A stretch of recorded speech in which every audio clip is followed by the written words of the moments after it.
Gold trusted gold buyers మీరు తాకట్టు పెట్టిన బంగారాన్ని విడిపించి ఈ రోజు ఉన్న మార్కెట్ ధరకు కొనబడను. అందరికీ నమస్కారం. మన ఆయుర్వేదం ప్రోగ్రామ్కి స్వాగతం. థైరాయిడ్ సమస్యతో చాలామంది బాధపడుతూ ఉంటారు. ముఖ్యంగా మహిళల్లో చాలా ఎక్కువగా థైరాయిడ్ సమస్యలు అనేవి వస్తూ ఉంటాయి. అండ్ అలాగే ఆడవాళ్ళతో పాటుగా మగవాళ్ళలో కూడా థైరాయిడ్ సమస్యలు వచ్చే అవకాశం ఉంది. విపరీతంగా లావైపోవడం, లేకపోతే విపరీతంగా సన్నగా అయిపోవడం, దానివల్ల చాలా సైడ్ ఎఫెక్ట్స్ రావడం, ఈ మెడికేషన్ తీసుకున్నప్పుడు కూడా సైడ్ ఎఫెక్ట్స్ వల్ల బాధపడుతున్నామని చాలామంది చెప్తున్నారు. మరి మన ఆయుర్వేద వైద్యంలో థైరాయిడ్ కోసం ఏదైనా చిట్కాలు ఉన్నాయా? చిన్న అంటే డైలీ మనం తినే ఆహార పదార్థాలనే మెడిసిన్గా మార్చుకోవచ్చా? ఈ విషయాలు తెలుసుకుందాం. మరి వంటింటి చిట్కాలు అనగానే మనకు గుర్తొచ్చేది ఎవరు? చిట్టిపొట్ల మధుసూదన్ శర్మ గారు. మధుసూదన్ శర్మ గారు ఈరోజు మనతో ఉన్నారు. వారిని అడిగి థైరాయిడ్ గురించిన అన్ని సందేహాలు తెలుసుకుందాం. నమస్కారం సార్. నమస్తే. సార్, థైరాయిడ్ గురించి చాలామందికి చాలా అపోహలు ఉన్నాయి. ఏంటంటే సెడెంటరీ లైఫ్ స్టైల్ వల్ల వస్తుందని, లేకపోతే ఇంతకుముందు అమ్మా నాన్నలకు కానీ జెనెటికల్ పరంగా వస్తుందని కానీ అంటూ ఉంటారు. అండ్ ఆహార పదార్థాల్లో కూడా చాలా సందేహాలు అయితే ఉన్నాయి. అసలు ఈ థైరాయిడ్ రావడానికి ముఖ్య కారణాలు ఏంటి? థైరాయిడ్ వచ్చేందుకు రకరకాల కారణాలు ఉన్నాయమ్మా. యాక్చువల్లీ ఇది ఒక జీవనశైలి వ్యాధిమా. సో ఆడవాళ్ళలో ఈ యొక్క సమస్య వస్తూ ఉంటుంది, మగవాళ్ళలో ఈ యొక్క సమస్య వస్తూ ఉంటుంది. కానీ ఎక్కువ శాతం మందిలో ఆడవాళ్ళలోనే ఎక్కువ వస్తుంటుంది. ఈ థైరాయిడ్ అనేది యాక్చువల్గా ఏమంటే గొంతు భాగంలో ఒక సీతాకోక చిలుక ఆకారంలో ఒక గ్రంథి ఉంటుందమ్మా, గ్రాండ్ ఉంటుంది.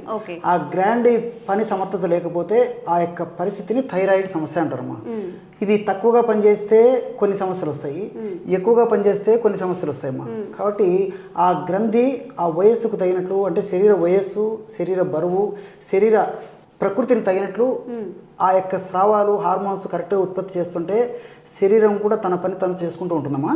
సో ఈ థైరాయిడ్ గ్రంథి యొక్క హార్మోన్స్ కానీ అవి ఉత్పత్తి చేసేటువంటి ఇతర పదార్థాలు కానీ హెచ్చుతగ్గులైనప్పుడు ఈ లక్షణాలన్నీ వస్తుంటాయమ్మా. ఈ థైరాయిడ్ గ్రంథి సరిగా పనిచేయకపోవడానికి మానసిక ఒత్తిడి కారణము, అదేవిధంగా మనం తీసుకునేటువంటి ఆహార పదార్థాలు కొంతవరకు కారణము, అట్లే విధంగా వాతావరణ కాలుష్యము కొంతవరకు కారణము, కొన్నిటికి స్పష్టమైనటువంటి కారణం కూడా ఉండదమ్మా. ఎందుకు ఈ విధంగా ఈ యొక్క థైరాయిడ్ గ్రంథి పనిచేయట్లేదు దానికి స్పష్టమైన కారణం కూడా తెలియట్లేదమ్మా.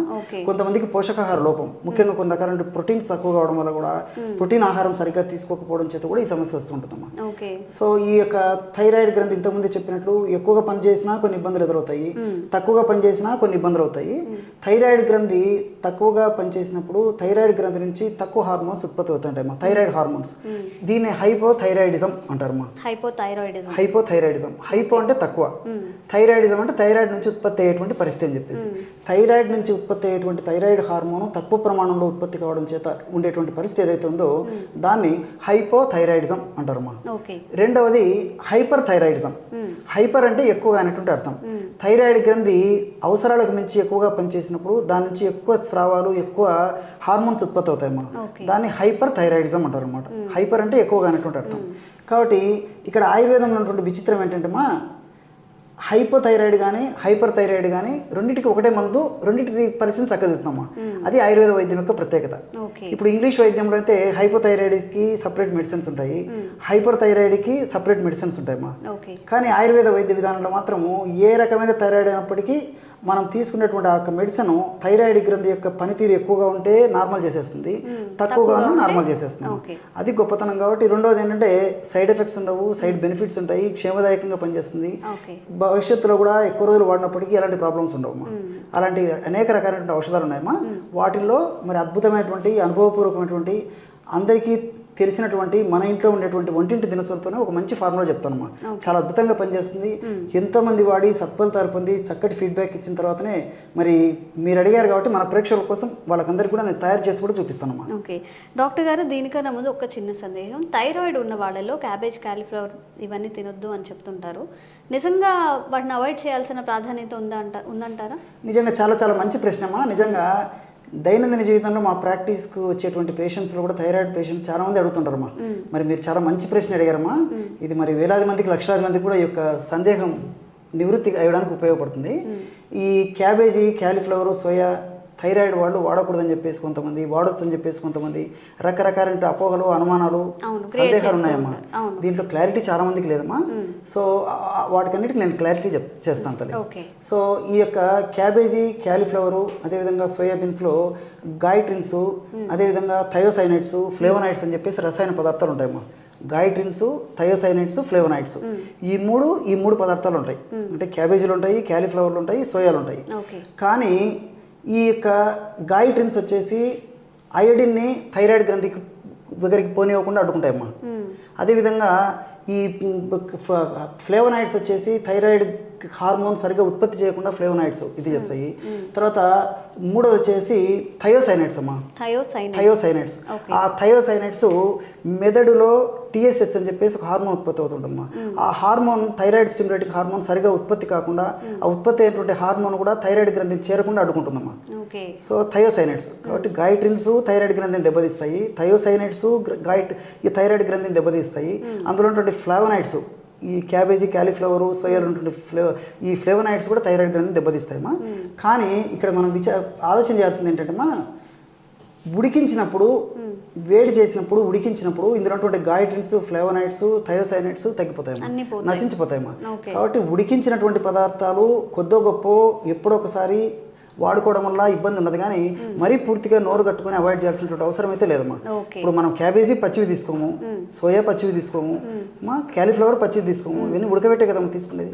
ఉడకబెట్టేసరికి ఈ యొక్క మూడు కూడా పోతాయమ్మా. గాయిట్రిన్స్ పోతాయి, థయోసైనైడ్స్ పోతాయి, ఫ్లేవనాయిడ్స్ పోతాయి. సో ఉడకబెట్టి తీసుకోవడం వల్ల ఇబ్బంది ఉండదమ్మా. చాలా మంచి ప్రశ్న అడిగారమ్మా. ఈ యొక్క వీడియో ద్వారా చాలా మందికి ఆ డౌట్ కూడా నేను తీరుతుందని అనుకుంటాను. అలాగే ఈ రోజు మరి మాకోసం ఆ చిట్కా ఏంటో చెప్తారా థైరాయిడ్ తగ్గడానికి? తప్పకుండా. దీనికి కావాల్సిన పదార్థాలు 4 పదార్థాలమ్మా. అన్నీ మీకు తెలిసినటువంటివే. ఎలా కలుపుకోవాలో, ఎలా తయారు చేయాలో చేసి కూడా చూపిస్తాను తల్లి. ధనియాలను వేయించి చేసినటువంటి చూర్ణము ఒక 20 గ్రాములు తీసుకోవాలమ్మా. ఔషధం తయారు చేసి చూపించేది కొద్దిగా మాత్రమే ఇందులో కలపడం జరుగుతుందమ్మా. ధనియాలను వేయించి చేసినటువంటి చూర్ణము 20 గ్రాములు. అదేవిధంగా పసుపు అమ్మా, పసుపు చూర్ణం, పసుపు కొమ్మలను దంచి తయారు చేసుకునేటువంటి చూర్ణము 20 గ్రాములమ్మా. అదేవిధంగా శొంఠి చూర్ణం అమ్మా. శొంఠి అంటే అల్లాన్ని ఎండబెట్టి తయారు చేసినటువంటి ఇది ఏదైతే ఉందో దాన్ని శొంఠి అంటారమ్మా. శొంఠి పొడి కూడా మనకు మార్కెట్లో దొరుకుతుందమ్మా. శొంఠి చూర్ణము ఒక 20 గ్రాములు తీసుకోవాలి. అదేవిధంగా మిరియాల చూర్ణం, ఇవి ఒక స్పూన్ వేసుకుంటే సరిపోతుందా? ఇది కూడా సేమ్ 20 గ్రామ్స్ తీసుకోవాలి. సో అన్ని సమానంగా తీసుకోవాలమ్మా. మిరియాల చూర్ణం కూడా 20 గ్రాములు తీసుకోవాలి. ఇప్పుడు మొత్తం 4 పదార్థాలమ్మా. ధనియాల చూర్ణము, అదేవిధంగా పసుపు చూర్ణము, శొంఠి చూర్ణము, మిరియాల చూర్ణం. క్వాంటిటీస్ కరెక్ట్గా గుర్తుపెట్టుకోండి. నిజంగా ఒక స్పూన్ మిరియాల పౌడర్ వేసారంటే ఇంకంతే, తాగారంటే సమ్మర్కి ఇంకా ఎక్కువ వేడి చేసే అవకాశం ఉంది, ఇంకా స్టమక్ కూడా అప్సెట్ అవుతుంది. కాబట్టి జాగ్రత్తగా వేసుకోండి. కాబట్టి మనం సమానంగా కలుపుకుంటున్నామా. కాబట్టి వాడేటప్పుడు చాలా తక్కువ ప్రమాణం వాడుకుంటాం. కాబట్టి మనం ఇందులో మిరియాలు ఇదే పద్ధతిలో కలపడం వల్ల కూడా ఎలాంటి ఇబ్బంది ఉండదమ్మా.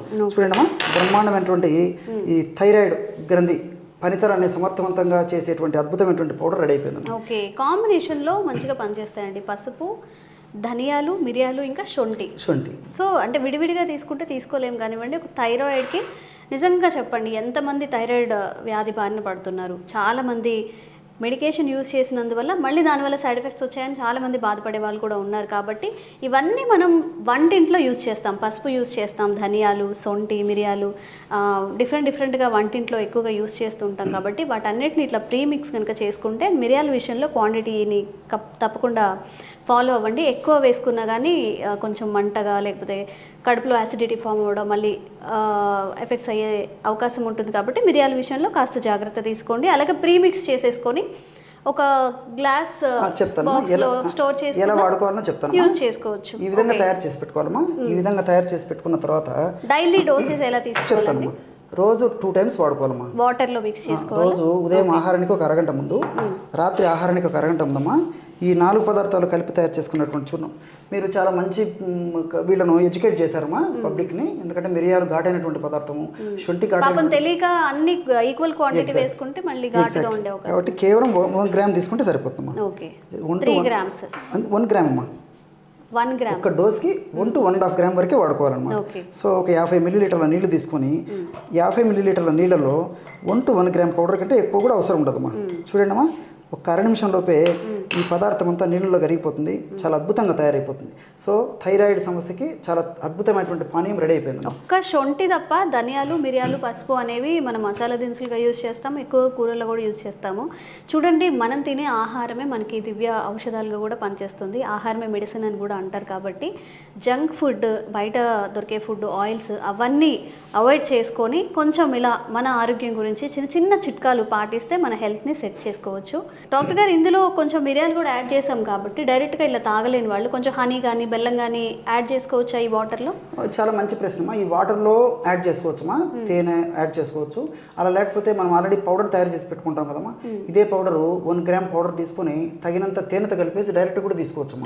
నీళ్ళతో కలపకుండా కూడా అలాగే తీసుకోవచ్చు, తేనెతో కలిపి తీసుకోవచ్చుమా. ఓకే, థ్యాంక్ యూ అండి. మా కోసం ఒక చక్కని చిట్కా అయితే ఈరోజు మాకు తెలియజేశారు, ముఖ్యంగా థైరాయిడ్ గురించి.